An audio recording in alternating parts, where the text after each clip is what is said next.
miles over 3 days, the last one quite different to the rest.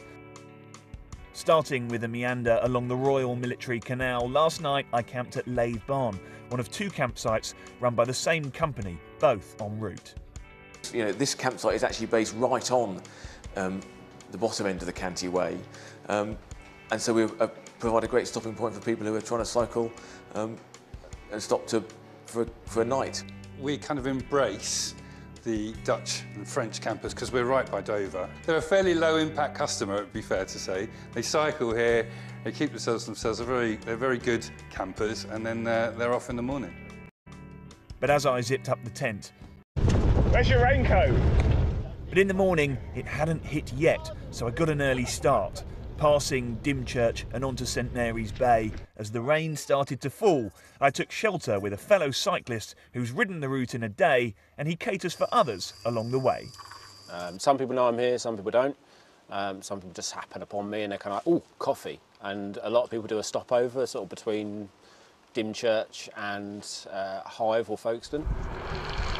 Then the rain set in on the stark and brutal terrain of Dungeness, through the muddy trails at Lydd, but then it started to lift. At Rye Harbour, I met 2 cyclists who run tours along the Canty Way. It's so diverse. You've got the sea on one side, you've got amazing forests in the middle, really cool breweries, places to eat. We get quite a few people from America, Australia. I think people really like the fact that you've got a bit of on-road, a bit of off-road, bridleways, really good established paths as well. Yeah, I really think the future is really bright. Joining me for the final stretch, the rain came down again, looping around Winchelsea, going north from Rye and through Ashford, and finally back into Wye.